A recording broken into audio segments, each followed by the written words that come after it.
What's up, y'all? It's Kamikaze MMA coming back for another video. Weird card. I was asleep for some of it. I started with the Philip Rowe and Jean Paul LeBeance. Well, no, I watched the Jordan Levitt fight. Jordan Levitt did pretty well. I'm just going to kind of skim over these fights. I'm going to talk a lot about the main event. Jordan Levitt did way better than I expected him to do. I was not going to pick him for this fight, but he outdid himself. I kind of think Philip Rowe won against Jean Paul Libosnoyani, but I think Philip Rowe should have finished him at the end there. Just zero instinct on finishing, even though he has like 100% finishing rate, which is bizarre. But anyways, Punelli Soriano, I think he got I thought they were going to rob him in that one too, but I think he won that one. Jocelyn Edwards, terrible stoppage by the ref. Good victory by Jocelyn Edwards. Nora Knoll had nothing for her. Alden Correa versus Louis Gurul. I think this is the fight I fell asleep for. I fell asleep for this one. Like in the second round of this one, I was like, oh my gosh, these people suck. And then Ode Osborne and Albi Idris I didn't watch. I woke up for Carlos Leal versus Chidi Njokuani. Fell asleep again. Even though that fight was kind of a banger for when I was watching, I was gassed, bruh. I did like a extreme workout this morning, so I was gassed. Zachary Reese versus Michelle Pereira. Didn't watch that when I was asleep. Jacob Smith versus Josiah Harrell. Pretty back and forth fight. Good wrestling on display. Terrible stoppage. I will say Jacoby Smith should not get the $25K for the finishing bonus. It should go to Josiah Harrell for him. Oh my gosh, the commentators were like, well, it's not the fighter's job to stop the fight, it's the ref. The ref did stop the fight and fucking Jacoby Smith did not stop. Okay, so Jacoby Smith should get docked his finish pay, and Josiah Harrell should get the finish pay for terrible sportsmanship on Jacoby Smith. The ref was in there and he threw 4 more punches. So I would have liked to see the ref smack him on the face, give him a good like little 1-2, something like that. But good finish by Jacoby Smith. Really impressive performance, to be honest. Moving up, Sergey Spivak versus Ante Delia.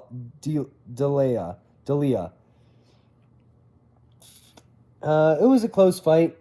I think you could give it 29-28 either way, honestly. Sergey looked so much faster than we've ever seen him. And Ante looked not as fast as we've seen him. I just have to bring this up. How is heavyweight still a fucking weight class? These people suck.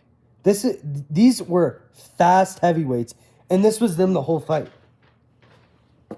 Fighting like they've fought for 2 days in their life. Terrible to watch. I mean, the women's fights were more entertaining. Just being real than heavyweight at this point. Heavyweight's just funny. It's just funny. You get no entertainment outside of comedy. Moving up to the worst stoppage of the night, even though the Jacoby Smith stoppage wasn't bad. Jacoby Smith just didn't stop. In my opinion, Jacoby Smith just didn't stop. It wasn't a bad stoppage. Jacoby Smith's an asshole. He should get his pay docked. Fuck him. Dan Ige did not get finished in this fight. Melquizael Costa and Dan Ige were going back and forth. Melquizael was winning on most of the exchanges. And then he lands a pitch-perfect spinning back kick straight to Dan Ige's face. Kind of reminiscent of Max Holloway versus Justin Gaethje, except it landed on the jaw, not the nose. Cracked him straight down. No follow-up shots landed. Dan Ige was still in the fight. 4 seconds left on the clock. Ref steps in for absolutely no fucking reason. Whoever that ref should get fired, because he was also the Jocelyn Edwards terrible stoppage ref. He should get fired immediately. Never seen that ref before. Don't know his name. Don't care to learn his name. Fire the fuck out of him. Fire him. I don't want to see him ever again. Never again. If I see him again, he's going to get hurt by me. Jeff Neal versus Uros Medic. I thought Jeff Neal was going to win this. Uros looked fucking, he either looks, this is the first time I've ever seen him not get hurt and win a fight. Because he either looks like he's terrible and he gets dropped in almost all of his fights, if not all of his fights. And for some reason in this one, he was just like, you know what? I'm just not going to get dropped. And he just goes out there and puts Jeff Neal out bad. Like, way worse than Carlos Prates put Jeff Neal out. Bad. Like, out cold with a temple shot. Jeff Neal, temples are weak. Something's off with his temples. He's got a chin of granite and his temples are weak as fuck. I don't know what it is. Every time this dude gets knocked out, it's a temple shot. Every single time. Uros hits his button, which is his temples apparently, and puts him out for a round 1 victory. Uros Medic, great performance. I mean, not much of a performance, but 3 strikes got landed on him, so good performance, to be honest.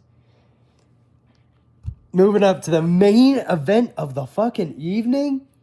So, I didn't want to make a full card breakdown for this fight because I was like, I have too much going on this week, to be honest with y'all, and I didn't really care about anything else besides the main event. None of these other fights really matter. I predicted Sean Strickland to gas out Anthony Hernandez in the second round, which he did. Third round, Anthony Hernandez looked terrible, which he did.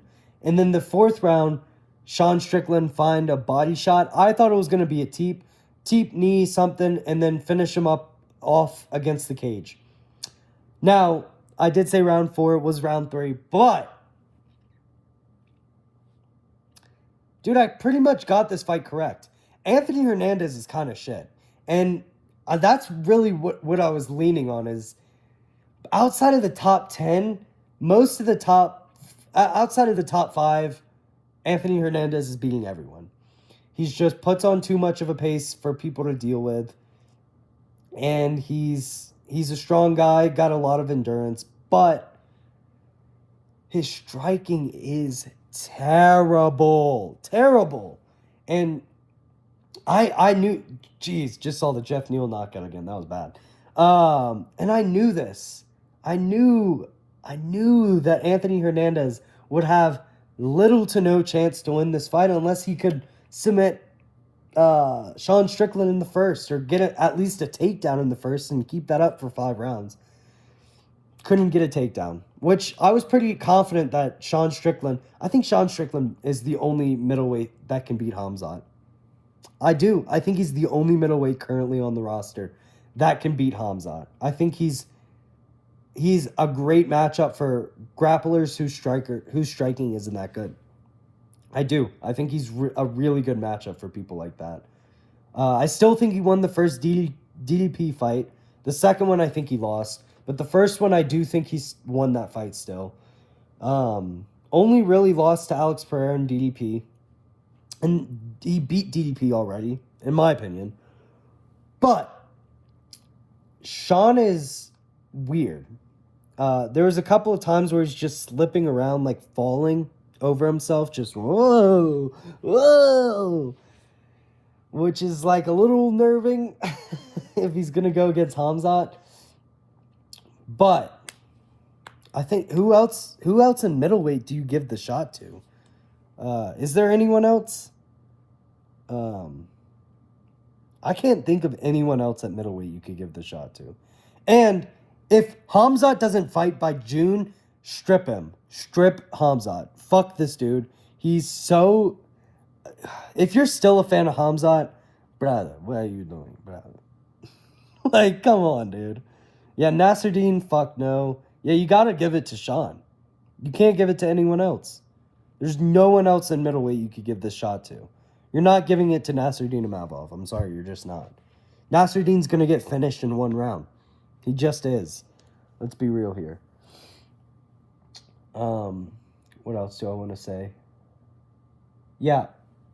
I was on the phone with my friend. He's talking about, dude, I don't know. I think the judges might give both of these rounds to Hernandez. I'm like, yeah, if you don't know what you're fucking watching. Which I kind of could see the refs actually giving the rounds to Hernandez because they usually don't know what they're watching. Hernandez was walking down Sean, which isn't a good look for Sean, but Hernandez landed like 1 to every 5 or 7 strikes that Sean landed. And Sean's were more impactful, too. So, yeah, that's pretty much it. That pretty much wraps up what I wanted to talk about. Sean Strickland's probably the best middleweight currently. I don't see anyone beating him besides possibly Hamzat and DDP. I think those are the only 2 guys at middleweight that even have a chance of beating Sean. And I think Sean's a nightmare matchup for Hamzat, which, oh, please, dude. Hamzat is the worst champion we've ever had in the sport. By far the worst champion. Had a dud of the most boring performance we've ever seen in a championship fight, along with Islam. Terrible championship fight performances. I mean, really, really impressive, but terrible for the business, terrible for the company, terrible for, enjoyment, I guess. But very impressive performances. Hamzat won the belt, like a year ago? It feels like. Dude, fuck this dude. Fuck Hamzat, bro. If you're a Hamzat fan, fuck you. Like, genuinely. Why are you a Hamzat fan? This dude hasn't done shit in his last, 4 performances. Mid-2026. If he doesn't come back by June, then he should get stripped, I think.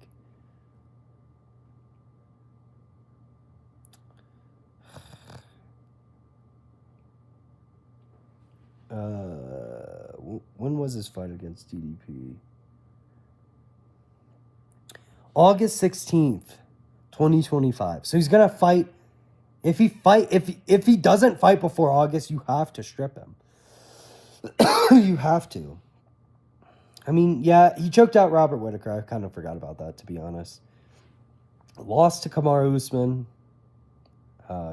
Drew to Kamaru Usman, if anything, but lost to Kamaru Usman.